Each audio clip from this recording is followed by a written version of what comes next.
بسم الله الرحمن الرحيم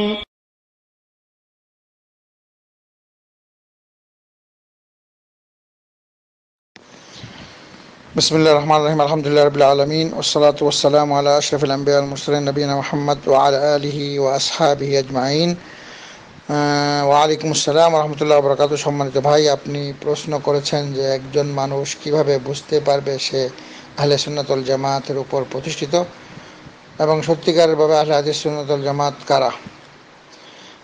আপনার উত্তর হচ্ছে যে আহলে সুন্নাত ওয়াল জামাত কারা এটা জানতে হবে, তাহলেই আপনি বুঝবেন যে আপনি আহলে সুন্নাত ওয়াল জামাতের উপর প্রতিষ্ঠিত কিনা। আহলে সুন্নত মানে আহলে হাদিস, অর্থাৎ সুন্নত অর্থ হাদিস এবং দ্বিতীয় অর্থ হচ্ছে রসুল্লাহ সাল্লাল্লাহু আলাইহি ওয়াসাল্লামের চলার পথ। সুন্নত অর্থ সহি হাদিস অথবা রসুলের অনুসরণের চলার পথ, এটা দুইটাকে বলে। ওয়াল জামা বলা হয় যে সাহাবায়ে কেরামদের যে দল, সেটাকে জামাত অর্থ দল। কোন দল সেটা সাহাবায়ে কেরামদের দল। তাহলে আহলে সুন্নাত ওয়াল জামাত অর্থে যারা সহি হাদিসের এবং রসুল্লাহ সাল্লাল্লাহু আলাইহি সুন্নতের অনুসারী এবং যারা সাহাবায়ে কেরামদের দলের অন্তর্ভুক্ত, তাদের আদর্শ মেনে চলে, এটা হচ্ছে আহলে সুন্নাত ওয়াল জামাত। এবং কিভাবে একটা লোক বুঝবে যে সে আহলে সুন্নাত ওয়াল জামাতের উপর প্রতিষ্ঠিত? সে যদি সহি হাদিসের উপর আমল করে এবং রসুল্লাহ সাল্লাল্লাহু আলাইহি ওয়াসাল্লামের সমস্ত সুন্নতগুলোর উপরে সে আমল করে এবং সাহাবায়ে কেরামদের আদর্শ মেনে চলে, তাহলে সে নিজেই বুঝতে পারবে যে সে আহলে সুন্নাত ওয়াল জামাতের অন্তর্ভুক্ত, তার উপর প্রতিষ্ঠিত। অর্থাৎ কোরআন ও সহি হাদিসে যা আছে সেটা মানা এবং কোরআন ও হাদিসের বিপরীত যা আছে সেটাকে বর্জন করা, যেটা কোরআন ও হাদিস নাই। এবং রসুল্লাহ সাল্লাল্লাহু আলাইহি ওয়াসাল্লাম যে সমস্ত কথাবার্তা আমাদের জন্য আদর্শ, কাজকর্ম, কর্মকাণ্ড, ইবাদতবন্দেগী রেখে গেছেন আদর্শ হিসেবে, সেটাকে পরিপূর্ণভাবে মানা এবং রসুল্লাহ সাল্লাল্লাহু আলাইহি ওয়াসাল্লামের যে সাহাবায়গণ আছে তাদেরকে জামাত বলা হয়। সাহাবাদের, সেই সাহাবাদের অনুসরণ করতে বলা হয়। সে আল্লাহ রাব্বুল আলামিন পবিত্র কোরআনে বলেছেন। এবং সাহাবাদের যারা অনুসরণ করবে না, তাদের বিপরীত কাজ করবে, তারা যেভাবে কোরআন ও হাদিসকে মেনেছে ঠিক সেইভাবে আমাদেরকে মানতে হবে। নিজের মন গড়া আমরা যদি আমাদের নিজস্ব ইচ্ছায় নিজস্ব ব্যাখ্যা করে আমরা মানি, তাহলে সেটা মানা হবে না। কোরআন হাদিস মানার শর্ত হচ্ছে সাহাবায়ে কেরাম। তো যারা নাকি কোরআন ও হাদিসকে সাহাবায়ে কেরামদের আদর্শ অনুযায়ী মানে, মানহাজ অনুযায়ী, তারা হচ্ছে আহলে সুন্নাত ওয়াল জামাত। তো এটা আমাদের উপর সবার কর্তব্য, কারণ আল্লাহ রাব্বুল আলামিন পবিত্র কোরআনে সূরা তাওবার 100 নম্বর আয়াতে বলেছেন যে আউযু বিল্লাহি মিনাশ শাইতানির রাজীম ওয়াস-সাবিকুনাল আউওয়ালুনা মিনাল মুহাজিরিন ওয়াল আনসার ওয়াল্লাযীনা ইত্তাবাউহুম বিইহসান রাদিয়াল্লাহু আনহুম ওয়া রাদু আনহু ওয়া আ'আদ্দা লাহুম জান্নাতিন তাজরি মিন তাহতিহা আল-আনহার। আল্লাহ তাআলা বলতেছেন যে অগ্রগামী মুহাজির এবং আনসার সাহাবা এবং যারা নাকি তাদের খাঁটি অনুসারী, তাদেরকে আল্লাহ রাব্বুল আলামিন তাদের উপর সন্তুষ্ট হয়ে গেছেন আল্লাহ তাআলা, এবং তাদেরকে আল্লাহ রাব্বুল আলামিন জান্নাতে প্রবেশ করবেন, যেখানে যারা অনন্তকাল সুখে শান্তিতে বসবাস করবে। তাহলে সাহাবায়ে কেরামদের যারা খাঁটি অনুসারী, তো সাহাবায়ে কেরামদের খাঁটি অনুসারী তারাই যারা নাকি কোনো বেদাত করে না। অর্থাৎ বর্তমান যুগে যেমন মিলাদ শরীফ পড়া হয়, মিলাদ শরীফ নাম দিয়েছে তারা মিলাদের অস্তিত্ব নাই, না কোরআনে আসে, না হাদিস আছে, না সাহাবায়ে কেরামরা কোনো মিলাদ পড়ছেন। ঈদে মিলাদুন নবী যেটা করা হয় এটা বেদাত, এটা সাহাবায়ে কেরামরা করেন নাই, না রাসূল সাল্লাল্লাহু আলাইহি ওয়াসাল্লাম করেছেন। ঈদ মুসলমানদের জন্য সবচেয়ে বড় ঈদ দুইটা, ঈদুল ফিতর এবং ঈদুল আজহা, কোরবানির ঈদ এবং রমজানের রোজার ঈদ সবচেয়ে বড় ঈদ, এবং সাপ্তাহিক ঈদ হচ্ছে শুক্রবার। তো মুসলমানদেরকে আল্লাহ রাব্বুল আলামিন কোরআন ও হাদিসের মধ্যে 7 ধরনের ঈদ দিয়েছেন। এটা 8 নম্বর কোনো ঈদ নাই। সর্বপ্রথম একটা সাপ্তাহিক ঈদ, এটা রাসূল সাল্লাল্লাহু বলেছেন যে মানুষের সাপ্তাহিক ঈদ শুক্রবার।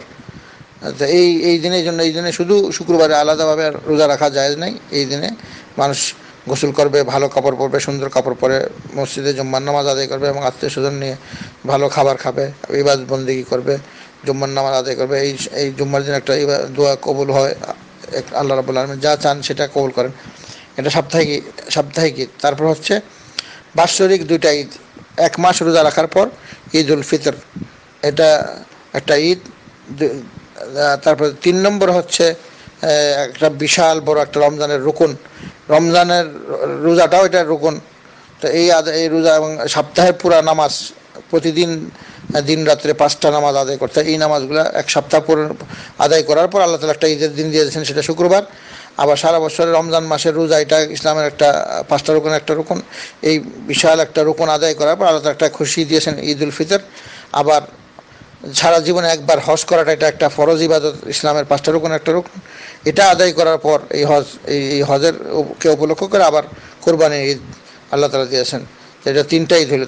4 নম্বর ঈদ হচ্ছে আরাফাতের দিন। আরাফাতের দিন সমস্ত বিশ্বের মুসলমানরা আল্লাহর জন্য সেখানে আরাফাতে অবস্থান করেন। তো এটা হাজিদের জন্য সেদিন খাওয়া দাওয়া করা, রোজা রাখা নিষেধ। তারা সবাই খাওয়া দাওয়া করবে এবং সেখানে তারা ইখলাসের সাথে আল্লাহর কাছে দোয়া চাবে। এবং আরাফাতের সবচেয়ে উত্তম দোয়া সেটা হচ্ছে লা ইলাহা ইল্লাল্লাহু ওয়াহদাহু লা শারীকা লাহু লাহুল মুলকু ওয়া লাহুল হামদু ওয়া হুয়া আলা কুল্লি শাইইন কাদির। এবং সেখানে তারা ওই দিন রোজা রাখবে না যারা হজ অবস্থায় আরাফাতে যারা অবস্থান করছে। কিন্তু যারা হজে যেতে পারে নাই তাদের জন্য এই খুশির সাথে অংশগ্রহণের জন্য তাদের জন্য বিধান করা আছে যে তারা রোজা রাখবে এবং ইফতারি করবে, তাদের সওয়াবের সাথে তারা অংশগ্রহণ করবে। এটাও তাদের একটা খুশি, কারণ রোজা রাখাটা একটা আল্লাহর অনেক বড় ইবাদত। এবং ইফতারের সময় মানুষের জন্য কিছু বান্দার ইফতারের সময় তার জন্য অনেক, রোজাদার জন্য 2টা খুশি, একটা ইফতারি এবং আল্লাহর কিয়ামতের দিন আল্লাহর সাথে সাক্ষাৎ করাটা। তো এটা একটা খুশি, ইফতারি করাটা রোজা রাখার পর।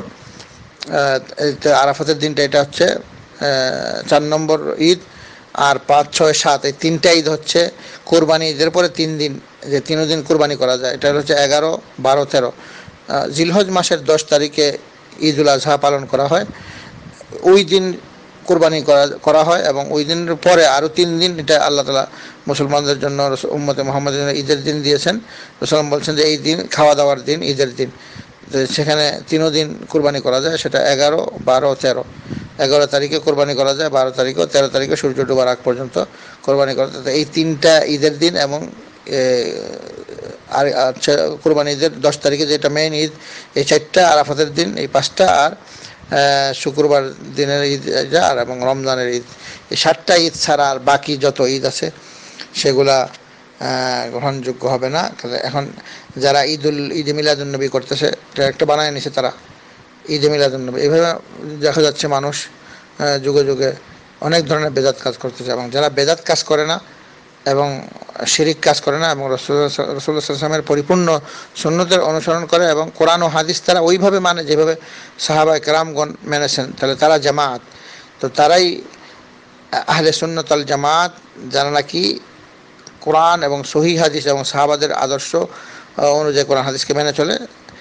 এইভাবে যা নিজেকে দেখবে যে আমি যে লোক নাকি কোনো মিলাদ, তারপরে ঈদে মিলাদুন্নবী, তারপরে কোরআন খানি, 40, তারপরে এই ধরনের যত বেদাত কাজ আছে, তারপরে মাজার পূজা, কবর পূজা, অলি পূজা, বুজুর্গ পূজা, এই ধরনের সমস্ত কাজ দ্বারা যেই কাজ থেকে তারা দূরে থাকে এবং যে সমস্ত কাজ শুধুমাত্র সাহাবায়ে কেরামগণ করেছেন ওই সমস্ত কাজ সে করে, তাহলে সে নিজেকে বুঝতে পারবে যে সে আহলে সুন্নাত ওয়াল জামাতের উপর প্রতিষ্ঠিত। কিন্তু বর্তমান আরও বিস্ময়ের ব্যাপার হচ্ছে অনেক যারা বেদাতিরা তারা তাদের নাম দিয়েছে আহলে সুন্নাত ওয়াল জামাত। আহলে সুন্নাত নাম দিলেই হবে না, এটা মিথ্যা দাবি। সত্যিকারভাবে যারা কোরআন এবং সহিহ হাদিসের উপর অনুসরণ করবে এবং সাহাবাদের আদর্শ অনুযায়ী কোরআন হাদিসের উপর চলবে, তারাই আহলে সুন্নাত ওয়াল জামাত এবং তারাই সত্যের উপর প্রতিষ্ঠিত, তারাই নাজাত প্রাপ্ত দল, যাদেরকে আল্লাহ রাব্বুল আলামিন কিয়ামতের দিন বিনা হিসাবে, বিনা আযাবে জান্নাতুল ফিরদাউস দান করবেন। আমরা দোয়া করি আল্লাহ তাআলা যেন আমাদের সবাইকে সেই আহলে সুন্নাত ওয়াল জামাত এর অন্তর্ভুক্ত হওয়ার এবং সেই আহলে সুন্নাত ওয়াল জামাতের উপর প্রতিষ্ঠিত হওয়ার তৌফিক দান করেন। আমিন। ওয়া আখিরু দাওয়ানা আলহামদুলিল্লাহি রাব্বিল আলামিন ওয়া সাল্লাল্লাহু আলা নবিয়িনা মুহাম্মদ ওয়া আলা আলিহি ওয়া আসহাবিহি আজমাইন বিরহমাতিকা ইয়া আরহামার রাহিমিন।